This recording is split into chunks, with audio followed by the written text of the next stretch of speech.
Saudações a todos. Meu nome é Júlio, eu sou estudante de Engenharia Civil pela USP, atualmente cursando o oitavo semestre. E há 2 semestres atrás eu fiz um intercâmbio no Instituto Superior Técnico da Universidade de Lisboa, onde eu tive o prazer de participar do projeto Reduz, um projeto que tem como objetivo investigar os impactos gerados pelo descarte de máscaras da Covid-19 durante a pandemia e buscar soluções para esses impactos. Então, esse artigo ele tem como principal objetivo incorporar esses resíduos em argamassas da construção civil. Essa pesquisa ela foi auxiliada e orientada pela estudante de doutorado Poliana Belay, e pelas professoras do Instituto Superior Técnico, a professora Maria Paula Mendes e a professora Inês Flores. Então, aqui brevemente a estrutura da apresentação. Então, a partir de estudos preliminares, constatado que as máscaras elas são constituídas de fibras de polipropileno, né? E esse problema isso é um problema em si, já que resíduos plásticos eles tomam muito tempo para serem decompostos na natureza, podem interferir em cadeias alimentares, principalmente se descartadas nos oceanos. E estudos recentes mostram que a decomposição do plástico em meio ambiente pode gerar gases de efeito estufa como metano e etileno. Por que utilizar essas fibras de máscara em matéria de construção?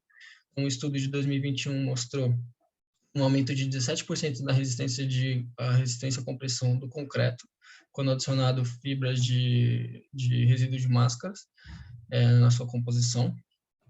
E um outro estudo, uma tese de doutorado, mostrou um aumento de 9% na resistência à compressão de argamassas de gesso, quando se adicionou resíduos de polipropileno obtidos a partir da moagem de cápsulas de café.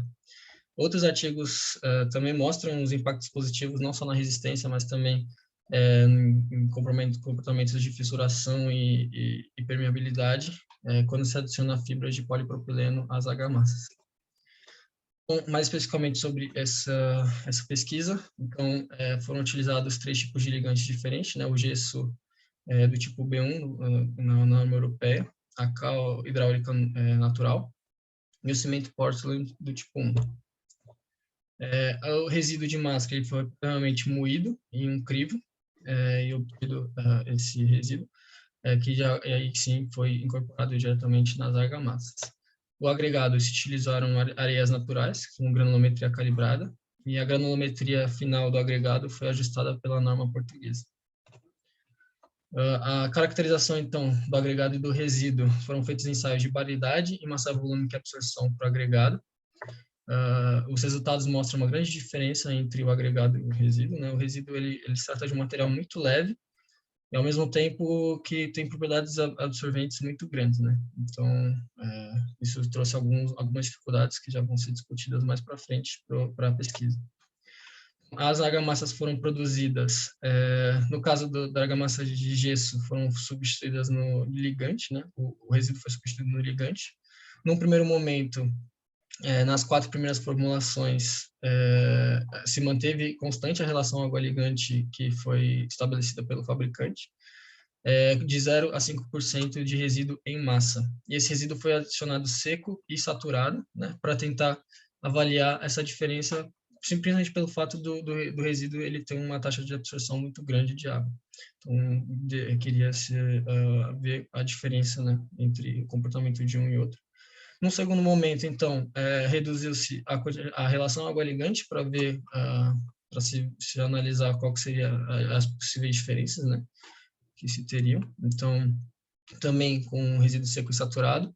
E voltando à relação água-ligante da referência, também se fez mais alguns, se aumentou a quantidade de resíduo para 7,5% e 10% em massa, tanto do resíduo seco quanto saturado. No caso de argamassas de cal hidráulica, no primeiro momento foi substituído o resíduo pelo ligante, também no estado seco saturado, percentagem de 0 a 5%. A relação água-ligante também se manteve constante, já que a quantidade de resíduo não era tão grande para ser necessário adicionar mais água. Só que quando se fez a substituição do resíduo pelo agregado, aí sim, a quantidade de resíduo aumentou muito, né, já que o agregado ele está mais presente na argamassa. Também em estado seco e saturado, para avaliar essa diferença.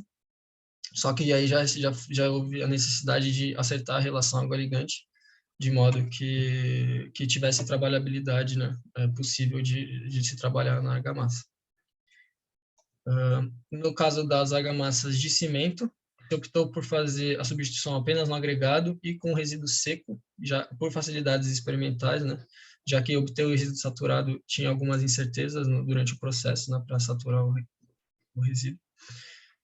Então, essas porcentagens foram feitas de 0 a 5% em massa também, de substituição, e a relação água-ligante também teve que ser ajustada para exatamente para essa questão da grande quantidade de resíduo, né, e absorção de água.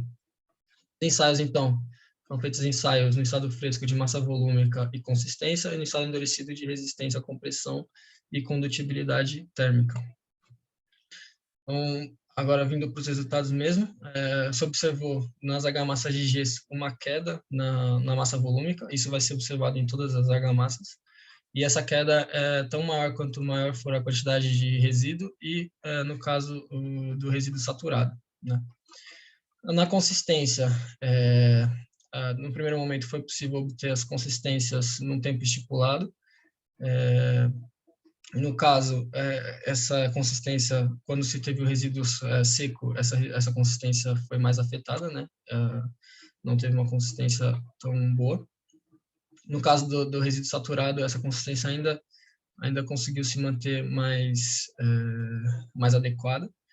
E quando se reduziu a quantidade de água ligante da mistura e aumentou a quantidade de resíduo, o ensaio não foi possível ser feito no tempo estipulado pela referência, né, para obter a consistência da referência. Na resistência à compressão do estado endurecido, nós vemos uma queda de resistência em todos os casos, e essa queda é menor quando se tem o resíduo no estado seco. Por exemplo, 10% de resíduo caiu 1 MPa, enquanto 5% de resíduo saturado houve uma queda de 2 MPa, né? Quase metade da resistência se perdeu. E a condutibilidade térmica, no caso das argamassas de gesso, também não houve um resultado muito conclusivo, né? Já que não tem muita diferença entre as condutibilidades da referência e das outras. Na argamassa de cal hidráulica também se observou queda na massa volúmica. A consistência foi mais afetada no caso das argamassas no estado seco, né, quando não se houve alteração da água ligante. E quando se teve essa alteração, né, na substituição do agregado, as argamassas com 2,5% tiveram uma consistência aceitável, porém as argamassas de 5%, mesmo com a adição de água, ainda não chegaram nessa consistência, mostrando que o resíduo também ele altera essas propriedades no estado fresco da argamassa. A resistência à compressão mostra uma queda, né? Quanto se mais adiciona o resíduo, né? No caso do resíduo, no caso da substituição no ligante, essa queda não é tão grande. Já na substituição do agregado, a queda com 2,5% já caiu praticamente metade quando se coloca o resíduo saturado. E no resíduo, e quando você tem 5% de resíduo, essa queda ainda é maior ainda. Na condutibilidade térmica, os resultados foram interessantes, já que as quedas, né, em relação à referência foram grandes e estão próximas do limite de 0,2 delimitados pela norma europeia para argamassas térmicas, né, de valores de condutibilidade térmica. Então, isso mostra o potencial dessas argamassas serem utilizadas como argamassas térmicas. No caso das argamassas de cimento, também teve queda da massa volúmica. A consistência teve resultados parecidos com a cal hidráulica. E o ensaio no estado endurecido mostrou a maior queda observada na resistência à compressão, né? Uma queda de quase 90% com 5% de resíduo. E na condutibilidade térmica também uma queda dos valores, como observado antes. Aqui essa imagem mostra uma comparação dos volumes, né, de 5% de resíduo em relação ao agregado, né, mostrando essa questão do resíduo ser muito leve. E como conclusões, então, teve queda na massa volúmica, alterações na trabalhabilidade, principalmente para resíduos adicionados seco, alteração no tempo de pega para as argamassas de gesso, né? Isso, quanto maior a quantidade de resíduo, também esse tempo de pega diminuía. E a necessidade de ação de água para maiores quantidades de resíduo. Também foi observado queda de resistência à compressão no estado endurecido.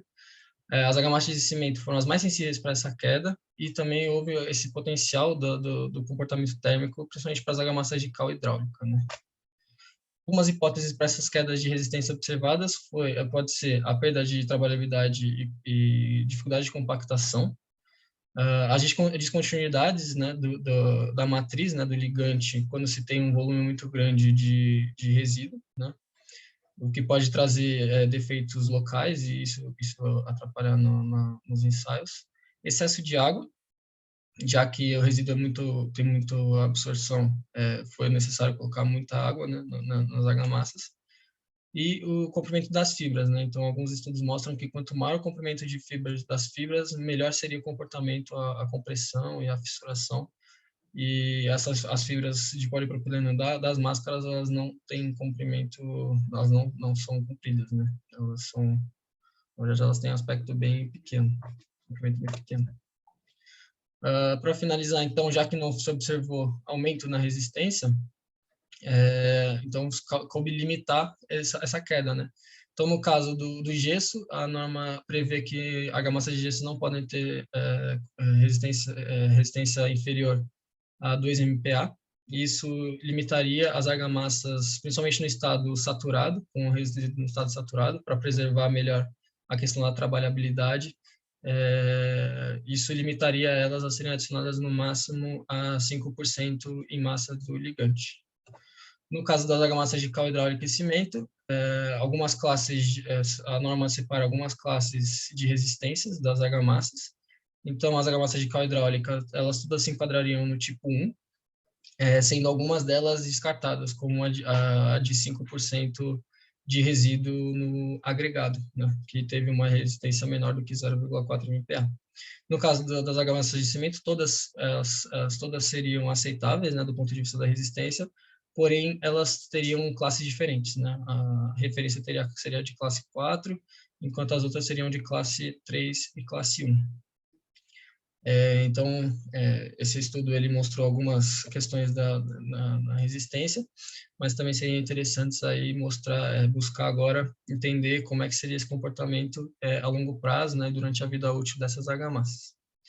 Bom, eu fico à disposição de dúvidas e muito obrigado.